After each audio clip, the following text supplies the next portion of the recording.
सुरेंद्र लाठर ने जब से बीजेपी का दामन थामा है उसके बाद लगातार हम सोनीपत लोकसभा सीट की बात करें या फिर जुलाना की बात करें तो माहौल बिल्कुल बदला है। आप मेरे साथ यहाँ पे देख सकते हैं, जहाँ तक हमारे कैमरे की नज़र जा रही है चारों तरफ भीड़ यहाँ पर नज़र आ रही है। ये देखिए भीड़ की तस्वीरें हम आपको दिखा रहे हैं। पूरा पंडाल खचाखच भरा हुआ है। हरियाणा के पूर्व मुख्यमंत्री मनोहर खट्टर आज जुलाना में विजय संकल्प रैली को संबोधित करने के लिए पहुंचे हुए हैं। ये पूरा पंडाल हम आपको दिखा रहे हैं। इस पूरे पंडाल की जो तस्वीरें हैं, जो भीड़ है, अपने आप में बहुत कुछ बयां करती हुई नजर आ रही है। ये तस्वीरें देखिए, जहां तक हमारे कैमरे की नजर जा रही है वहां तक सिर्फ और सिर्फ बीजेपी पार्टी के कार्यकर्ता नजर आ रहे हैं। क्या बच्चे, क्या बूढ़े, क्या बुजुर्ग, हर कोई यहाँ पर मनोहर खट्टर को सुनने के लिए, सुरेंद्र लाठर को सुनने के लिए पहुंचा हुआ है। ये देखिए जितनी संख्या में पुरुष यहाँ पर मौजूद है उससे कहीं ज्यादा संख्या में जो महिलाएं हैं वो भी यहाँ पर मौजूद है। ये महिलाएं आप बिंदास हरियाणा की स्क्रीन पर आप देख सकते हैं कितनी भारी भीड़ यहाँ पर देखने को मिल रही है। ये तस्वीरें देखिए बिंदास हरियाणा की स्क्रीन पर, इन तस्वीरों को आप देख सकते हैं बिंदास हरियाणा की स्क्रीन पर, जहां भारी संख्या में जो जनता है वो यहाँ पर पहुंची हुई है। इस भीड़ को देखकर आप खुद अंदाजा लगा सकते हैं कि कितनी भारी भीड़ यहाँ पर मौजूद है। क्या बच्चे, क्या बूढ़े, क्या बुजुर्ग, हर कोई यहाँ सुरेंद्र लाठर को, हरियाणा के पूर्व मुख्यमंत्री मनोहर खट्टर को, वह साथ ही साथ राजस्थान के मुख्यमंत्री भजन लाल को सुनने के लिए पहुंचा हुआ है। ये तस्वीरें देखिए, ये देखिए तमाम लोग हाथ खड़े करके अभिवादन स्वीकार कर रहे हैं। ये आश्वासन दे रहे हैं कि अब की बार सोनीपत लोकसभा सीट से एक बार फिर वो बीजेपी के उम्मीदवार को जिताने का काम करेंगे, कमल को खिलाने का काम करेंगे। हालांकि परिणाम क्या रहेगा ये तो चुनाव के बाद ही पता चलेगा, लेकिन अभी की जो ये तस्वीरें हैं, ये तस्वीरें अपने आप में बहुत कुछ बयां करती हुई नजर आ रही है। डिप्टी कमिश्नर रहे, जी हाँ, डिप्टी कमिश्नर रहे सुरेंद्र लाठर की अगर हम बात करें तो उनके बाद, उनके बीजेपी में आने के बाद लगातार शीर्ष, अगर हम बात करें सोनीपत लोकसभा सीट का, तो सोनीपत लोकसभा सीट का जो राजनीतिक सियासी पारा है वो गरमाया हुआ है। तमाम जो नेता हैं भले ही दावे करते रहे, लेकिन बीजेपी के पक्ष में सुरेंद्र लाठर के आने के बाद किस प्रकार का माहौल है, यही तस्वीरें हम आपको दिखा रहे हैं विजय संकल्प रैली के दौरान। जी, और देखिए सुरेंद्र लाठर की तरफ से ये निवेदन किया जा रहा है कि भाई हाथ जोड़ के काम करवाना है या फिर मेरिट के आधार पर लोगों को काम दिलाना है। लगातार सुरेंद्र लाठर ये कहते हुए नजर आ रहे हैं कि हमारा जो उद्देश्य है पढ़ाई का, दवाई का और साथ ही साथ युवाओं के भविष्य को उज्जवल बनाने का, तो उस उद्देश्य को पूरा करने में सबसे महत्वपूर्ण भूमिका कोई निभा रहा है, सबसे महत्वपूर्ण योगदान कोई दे रहा है तो वो हरियाणा सरकार है, बीजेपी सरकार है। और इसी वजह से उन्होंने बीजेपी पार्टी का दामन थामा है। उन्होंने कहा कि पहले जो बच्चे दिन रात मेहनत करते थे, ना ही तो उनको नौकरी मिल पाती थी और ना ही उनका भविष्य सुरक्षित हो पाता था, लेकिन बीजेपी की सरकार आने के बाद लगातार जो लोग हैं वो अब फायदा उठा पाते हैं।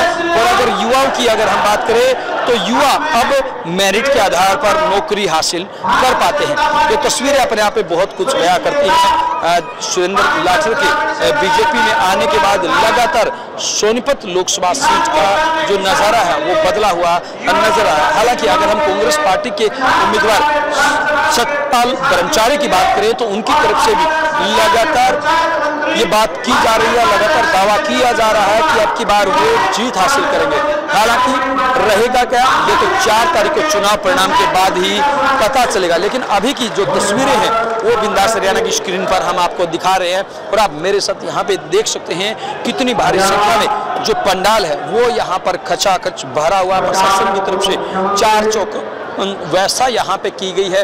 और हर किसी का यही कहना है कि मेरिट के आधार पर बीजेपी ने जो नौकरियां दी थी और तमाम 36 बिरादरी को साथ लेकर चलने से जो हरियाणा का विकास हुआ है, उससे हरियाणा का हर वासी आज खुश है और अपने आप को बीजेपी के साथ खड़ा करने में गर्व महसूस कर रहा है, कमल खिलाने की बात कर रहा है। हालांकि दावों में कितनी सच्चाई है, इन बातों में कितनी सच्चाई है, ये तो आने वाला समय ही बताएगा। बहरहाल एक बात होता है, जैसे जैसे 25 मई का समय नजदीक आता जा रहा है, लगातार हरियाणा की राजनीति का सियासी पारा गर्माता जा रहा है। तमाम पार्टियों के द्वारा, तमाम उम्मीदवारों के द्वारा एडी चोटी तक का जोर लगाकर जीत हासिल करने की बात कही जा रही है। हालांकि परिणाम क्या रहेगा ये तो 4 तारीख को परिणाम के बाद ही पता चलेगा। आपने पूरा शक्ति प्रदर्शन दिखाया।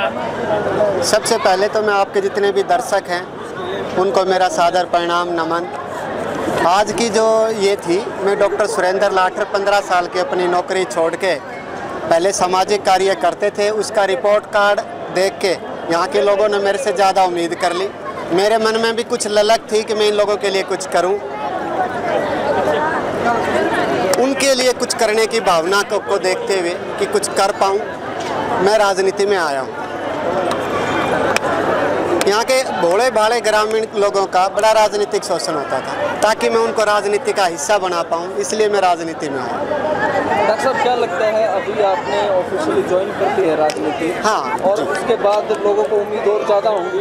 अभी तक जो काम आपने किए हैं, अब थोड़ी और उम्मीदें बढ़ जाएंगी। मैं बताने को मेरी 15 साल की ऐसो आराम इतनी बड़ी पोस्ट करके छोड़ के इसलिए आया हूँ कि 24 घंटे और आगे 40 साल जो इनके 40 साल का हुआ हूँ, 40 साल जो लाइफ रहती है, इनके लिए जितना कुछ मैं कर पाऊँ, जितना सामर्थ्य होगा, ताकि इनको राजनीति का हिस्सा, मतलब कि इनकी वोट की ताकत से जो मेरे अंदर सामर्थ्य आएगा, उस सामर्थ्य से एक अच्छी नीति निर्धारण और इनके दुख सुख में इनका सहयोगी रहेंगे, ताकि समाज के हर तबके तक उस नीति निर्धारण का फायदा पहुंचे। डॉक्टर साहब, आज की इस जुलाना रैली का कितना फर्क पड़ेगा? अब मोहनलाल बडोली की जीत में कितना योगदान डॉक्टर सुरेंद्र लाठर का रहेगा? आज की जुलाना रैली ना कहो, आज की जीन जुलाना की धरती से एक राजनीतिक जन आंदोलन की शुरुआत हुई। आज 5100 परिवार जीन जुलाना स्पीडो के जो टीम सारथी डॉक्टर सुरेंद्र लाठर हमारे बना रखा था, बूथ वाइज कमेटी, आज उन सब परिवारों ने, जो परिवारों के मुखियाओं ने ज्वाइन किया बीजेपी पार्टी। आने वाले टाइम में ये राजनीति की जो शुरुआत होगी कि लोगों को जब समझ में आएगी मैं राजनीति का हिस्सा बनना, पहले आदरणीय चौधरी देवीलाल जी, सर छोटू राम जी और आदरणीय नरेंद्र मोदी जी और माननीय मनोहर लाल जी, सबकी ही विचारधारा, ऐसी विचारधारा कि लोगों को राजनीति का हिस्सा बनाया जाए। मतलब उनकी वोट से जो ताकत मिलती है वो उन्हीं के लिए, उनके सुख दुख के लिए, उनके हर ग्रामीण घर की ज़रूरत, जो पढ़ाई दवाई कमाई हर को चाहिए कि उसका बच्चा अच्छा पढ़े। और उनका जुलाना की धरती पर रिजल्ट भी आपने देख लिया होगा कि जीन जुलाना का मालवी गाँव का हूँ, पुस्तकालय से पढ़ के हम हर साल जो बच्चों को सम्मानित करते, पूरा हरियाणा टॉप करा। वो दिन दूर नहीं है जब जीन जुलाना वाले ग्रामीण एरिया वाले अगर सही इनको राह दिखाएंगे हम और आगे हमारे पढ़ाई दवाई कमाई मॉडल को लागू करेंगे तो पूरा देश को भी टॉप करेंगे। आप सोच के देखो उनके रिजल्ट। और आने वाले 5 साल में जो 10वीं 12वीं के बच्चे अब ग्रेजुएशन में हैं, तो यहाँ के बहुत बड़े बड़े अधिकारी, डीसी, पुलिस कप्तान, जज, डॉक्टर, इंजीनियर। लड़ साहब, ऑफिसर लाइन अलग होती है, राजनीति लाइन अलग होती है, तो ऐसे में गठजोड़ कैसे करेंगे, तालमेल कैसे? देखो, ऑफिसर रहते हुए भी मेरे मन में एक ललक थी, मैं इनके लिए जो कुछ पाऊँ, जितना सामर्थ्य था। हमने हमारा रिपोर्ट कार्ड के साथ आया हूँ, त्याग की भावना के साथ आया हूँ और एक अच्छी सोच के साथ आया हूँ, पढ़ाई दवाई कमाई की सोच, ताकि शिक्षा का ऐसा पौधा है जिससे हम एक शताब्दी तक अपनी कई जनरेशन का सुधार कर सकते हैं। जैसे हम अनाज बोते 1 साल के लिए, फल का पौधा लगाते 10 साल के लिए, तो हमने तो विद्या देवी सरस्वती के 50 मंदिर खोले और उन पुस्तकालय में जो बच्चे पढ़े तो अब रिजल्ट आने शुरू हो गए। जीन जुलाना वाले हमारे पूरे हरियाणा के टॉप पर, आने वाले में देश के टॉप पर होंगे। और जो तालमेल की बात है, तो देखो, आदमी के सेवा भावना और उनके लिए करने के लिए कुछ जब ललक होना मन में और सोच अच्छी हो और ऊपर अलमाइटी की इससे सामर्थ्य मिल जाए, तो आप पूछो ना क्या क्रांति आएगी, क्या क्रांति आएगी।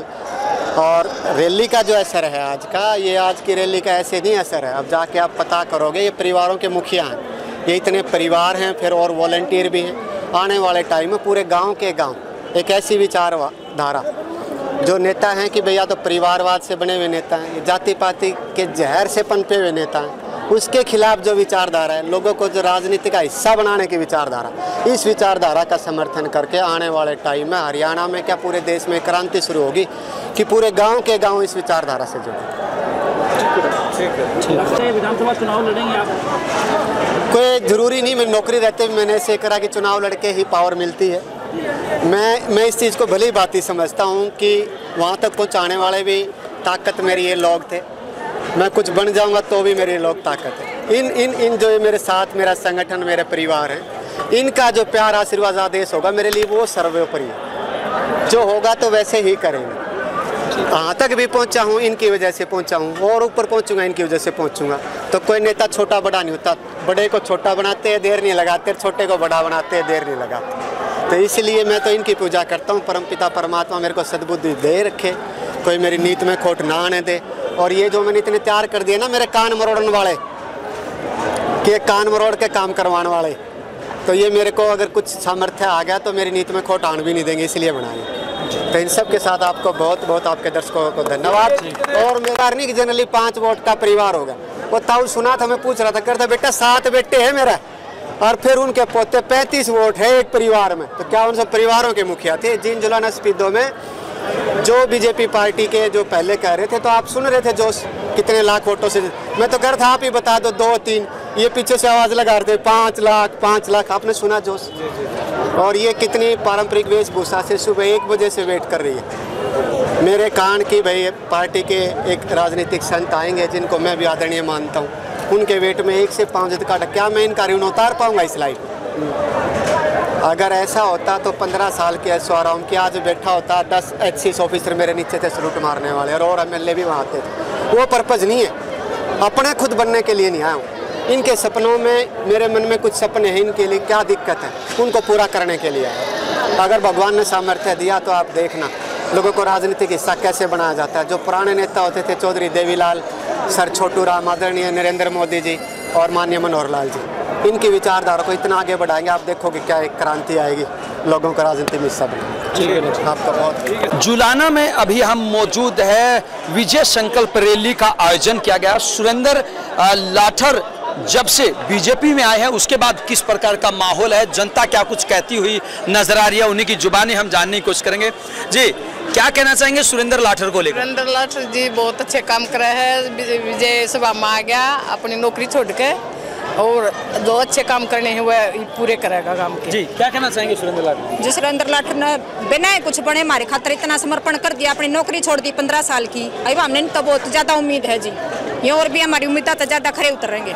जी, क्या कहना? पानी की सुविधा भी कर दी गांव में, बहुत अच्छे। हाँ जी, RO लगा दी, लाइब्रेरी खुलवा दी, खुलवा दी, हर घर में बेटियों को 100-100 रुपए देने का विश्वास कर रही। जी, तो क्या लगता है राजनीति में जो आए हैं, समाज सेवा करते थे, अब राजनीति में आ गए हैं, कितना प्रभाव रहेगा? क्या वो बीजेपी की नैया पार कर पाएंगे? हाँ, कर पाएंगे। राजनीति में आएंगे तो ये 400 पार है जी, 400 पार है जी, 400 पार है जी, हमारी तरफ तो पूरा जी, हम ही इसके साथ है। पूरा जुलाना हल्का जी, हल्का इसकी गेल है जी। क्या लगता है क्या रहेगा सोनीपत में, कौन जीतेगा?